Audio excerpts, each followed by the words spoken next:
না না, তুমি একটু আগে বললে না যে তুমি তোমার বয়ফ্রেন্ডের সঙ্গে দেখা করতে যাচ্ছ, তাই আমি ভাবলাম হয়তো তার কাছে ইন্টারভিউ দিতে যাচ্ছ, পাস করবে কি করবে না সেটাই দেখার জন্যে, মানে সেটা পরীক্ষা করার জন্যে আর কি। তুমি না, তুমি অত্যন্ত একটা অসভ্য ছেলে। তোমার দুটো রূপ, একটা রূপ সবাই দেখতে পায়। রাইট, বুদ্ধিমতী, বুদ্ধি আছে তোমার। আরেকটা রূপ শুধু তোমার জন্য।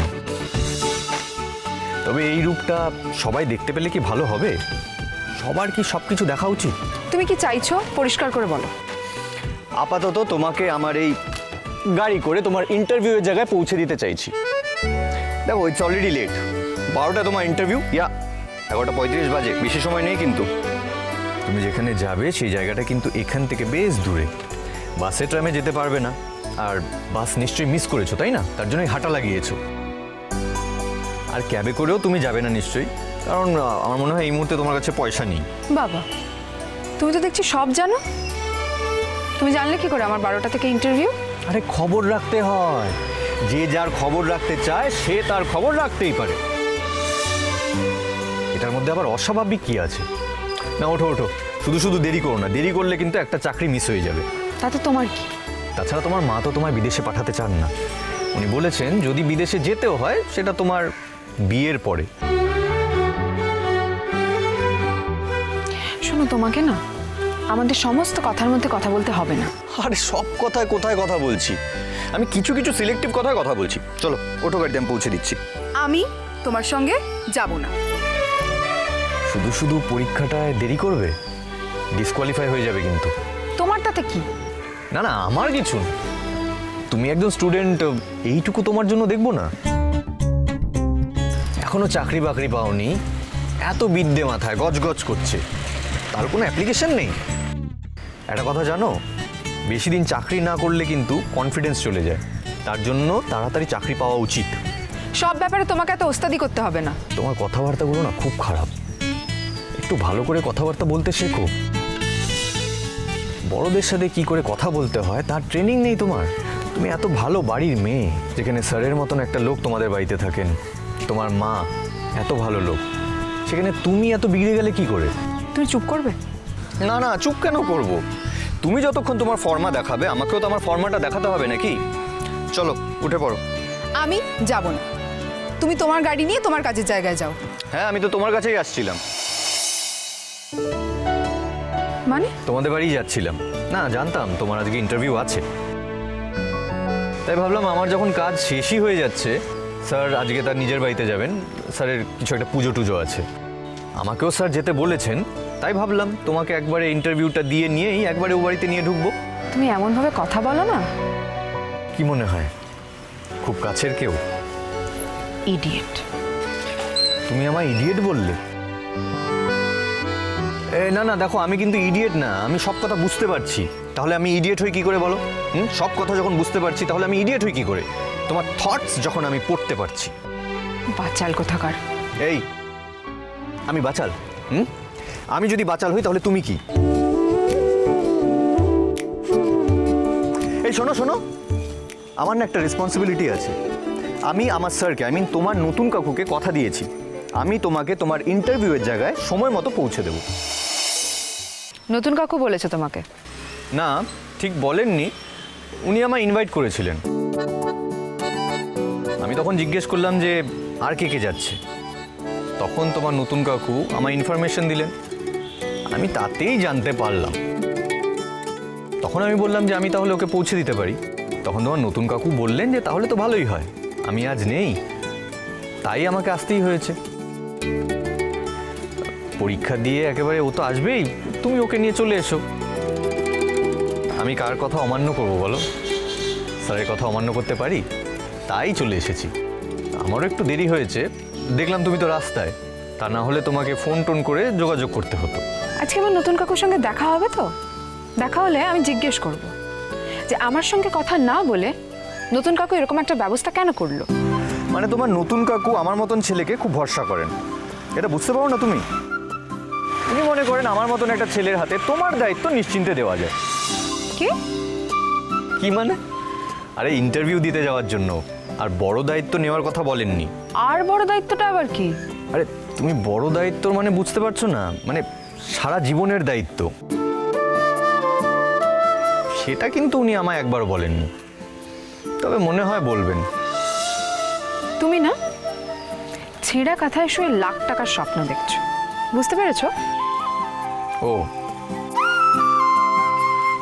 আমার কাছে একটা ছেঁড়া কাঁথা আছে আর তুমি লাখ টাকার সম্পত্তি। মোটে? আচ্ছা, আজকাল লাখ টাকার কোনো দাম আছে বলো? আমার কাছে ছেঁড়া জিন্স থাকতে পারে, তবে ছেঁড়া কাঁথা নেই।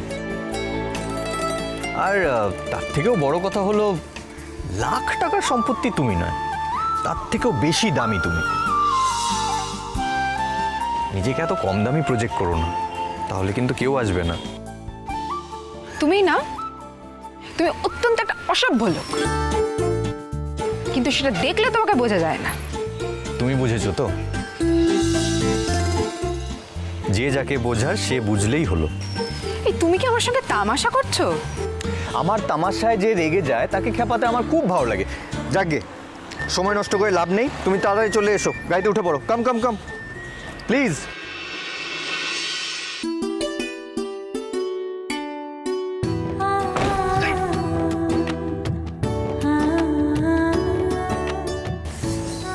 আস্তে আস্তে, এত জোরে কেউ গাড়ির দরজা বন্ধ করে? এক্ষুনি তো আমার গাড়ির দরজাটা ভেঙে চুরমার হয়ে যেত। গরিব ডাক্তার, অত দামি গাড়ি নেই আমার। চলো তো, চলো।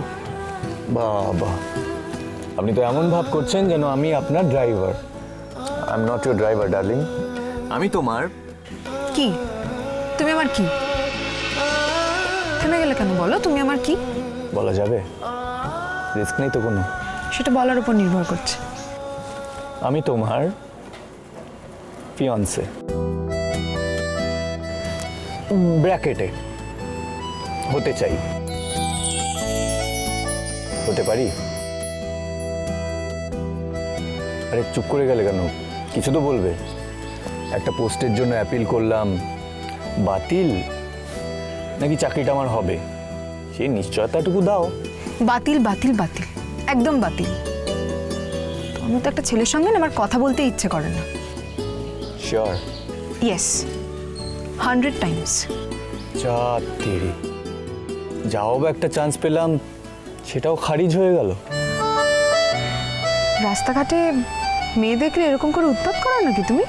তোমার সঙ্গে কি আমার রাস্তায় দেখা হয়েছে? না, আমার সঙ্গে যেখানেই দেখা হোক না কেন, আমি জানতে চাইছি, যে কোনো মেয়ে দেখলেই এরকম বলে ফেলো? যে কোনো মেয়েকে দেখলে বলি না, কিছু কিছু মেয়েকে দেখলে বলে ফেলতে ইচ্ছে হয়। যেমন তোমাকে দেখে, মানে তোমাকে দেখে বলতে ইচ্ছে হলো আর কি। তবে খারিজি যখন হয়ে গেল তখন আর বলে লাভ কি? অত্যন্ত অসভ্য ছেলে, অত্যন্ত অসভ্য ছেলে তুমি। বলে দেবো আমি নতুন কাকুকে, আজকেই বলবো। খুব প্রিয় ছাত্র না তুমি নতুন কাকু? খুব ভালো তুমি, ঘুচে যাবে সব ভালোত্ব। দেখবে নতুন কাকু কি করবে, আমাদের বাড়িতে আর কখনো আসতেই দেবে না। আবার এমনও তো হতে পারে আমাকে ফুলমালা দিয়ে বরণ করে তোমাদের বাড়িতে নিয়ে এলো আর বরবেশ পরিয়ে দিল।